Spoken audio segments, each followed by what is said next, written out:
దేవుడు నన్ను హైదరాబాద్ తీసుకొచ్చాడు 1991లో. వచ్చినప్పటి నుండి ఒకే ఒక ఆశ, సువార్త ప్రకటించాలి, నశించిపోతున్న వారికి రక్షకుని పరిచయం చేయాలి. నాకు వచ్చిన పెద్ద సమస్య ఏమిటంటే నా దగ్గర ఆ రోజుల్లో ఒక స్కూటర్ కానీ బైక్ కానీ లేదు. కాబట్టి సాయంత్రం అయ్యేసరికి తెలిసినటువంటి ఆత్మీయుల ఇంటికెళ్ళి, ఈ పూట ఒక్క 2-3 గంటల సేపు బైక్ ఇస్తారా, ప్రక్కన ఉన్నటువంటి గ్రామానికి వెళ్ళి సువార్త ప్రకటించి మళ్ళీ తీసుకొచ్చి మీ బైక్ మీకు ఇచ్చేస్తాను అని చెప్పి ప్రతిరోజు సాయంత్రం ఎవరో ఒకరింటికి వెళ్ళేవాడిని. వెళ్ళి బైక్ అడిగేవాడిని, లేదా స్కూటర్ అడిగేవాడిని. దయదాలు ఇచ్చిన వాళ్ళు కొంతమంది స్కూటర్ ఇచ్చేవాళ్ళు.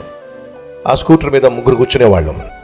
యాంప్లిఫైర్ ఒకడు పట్టుకుంటే, సౌండ్ బాక్సెస్ స్పీకర్స్ ఒకడు పట్టుకుంటే, మరొకడేమో కాంగో పట్టుకుంటే, నేనేమో స్కూటర్ తోలుతూ గ్రామానికి వెళ్ళి సువార్తను ప్రకటిస్తూ ఉండేవాడిని. మనసులో ఒక కోరిక ఉండేది, ఏమిటంటే ప్రభా, ఒక చిన్న జీప్ అన్న ఇస్తే ఇలా మేము ప్రమాదకరంగా ఒకే స్కూటర్ మీద కాంగో, ఒకే స్కూటర్ మీద పొంగి, ఒకే స్కూటర్ మీద యాంప్లిఫైర్, ఒకే స్కూటర్ మీద 3 కలిసి వెళ్దాం. ఎంతో కష్టంతో కూడింది, ప్రమాదంతో కూడింది. ఒక్క జీప్ అన్న ఇస్తే ఎన్ని గ్రామాలు తిరిగి సేవ చేయడానికి అనుకూలంగా ఉంటుందో అని చెప్పి నేను చాలా ప్రార్థన చేసేవాడిని. ఒక వ్యక్తిని నువ్వు ఆధారం చేసుకుంటే, ఒక వ్యవస్థ మీద నువ్వు ఆధారపడితే, ఒక ధనవంతుడి మీద నువ్వు ఆధారపడినట్లయితే ఆ ధనవంతుడు నీకేం చేయగలడు అదే పొందుకుంటావు. కానీ నా మీద నువ్వు ఆధారపడితే నేనేం చేయగలనో అది నువ్వు పొందుకుంటావు.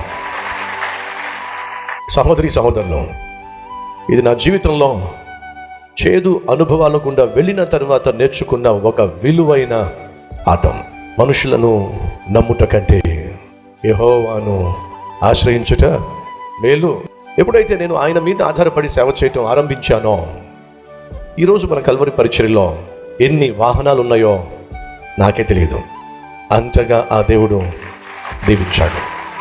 చిన్న వాహనాలు మొదలుకొని పెద్ద వాహనాల వరకు, బైక్ కాడ నుంచి, ఆటో కాడ నుంచి, ట్రాక్టర్ కాడ నుంచి, జీప్ కావచ్చు, కారు కావచ్చు, లారీ కావచ్చు, DCM వ్యాన్ కావచ్చు, బస్సెస్ కావచ్చు.